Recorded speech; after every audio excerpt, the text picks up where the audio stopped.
So let us start with next one, question number 9. So this question number 9 is again the same pattern. The empirical formula of a non-electrolyte. Again they have given the empirical formula. The empirical formula is CH2O, a solution containing 3 grams of the compound. So here it has been given that solution has 3 grams of compound. That is W2 is again 3 grams.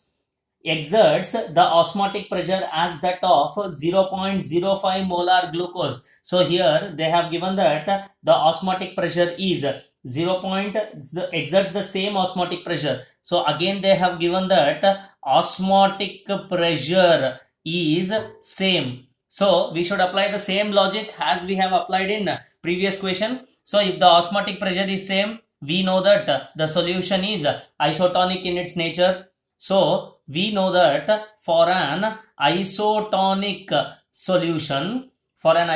solution, W1 divided by M1 V1 is equal to W2 divided by M2 V2.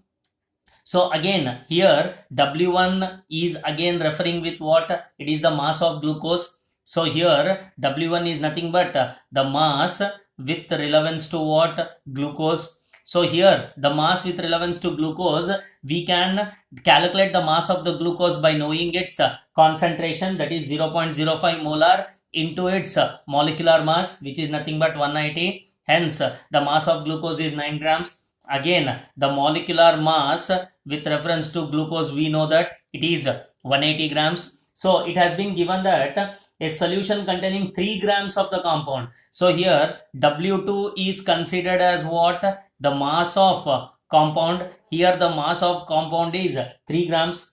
So the molecular formula of the compound is, they are asking to calculate what? The molecular formula. We don't know the molecular formula, and even we don't know the molecular mass of compound. The molecular mass of compound is again question mark. But since the osmotic pressure is same, we can assume that V1 is equal to V2, that is the volume, which is equal to unity, that is 1 liter. So therefore, according to the formula, W1 divided by M1 V1 is equal to W2 divided by M2 V2. Here W1 is again 9 grams. Molecular mass is 180. 180 into 1 is 180. So the given mass of the compound is 3. Molecular mass we don't know, we have to calculate. Volume is unity. Hence I can write it as 3 by X. It implies the value of X is how much? That is 60 grams. Which is nothing but what? The molecular mass of the given compound. So here they have given the empirical formula as CH2O.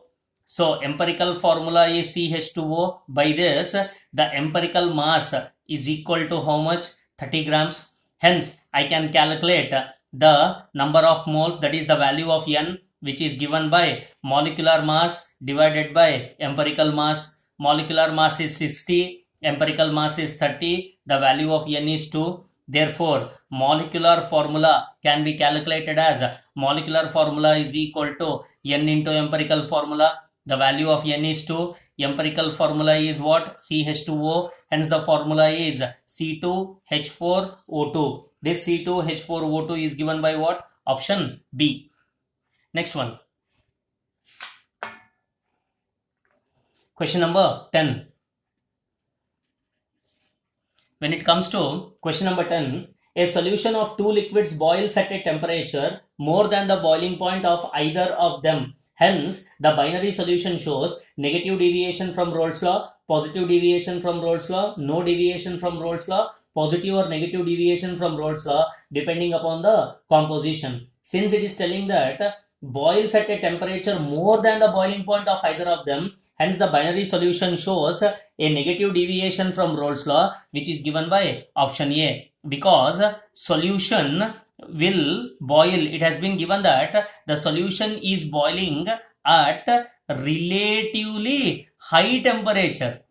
They are telling that the solution is boiling at relatively high temperature, which means vapor pressure of the solution is less than that. It shows vapor pressure of the solution is less than it shows a negative deviation from Rolle's law. Hence, the correct answer is negative deviation from Rolle's law, which is given by the option A.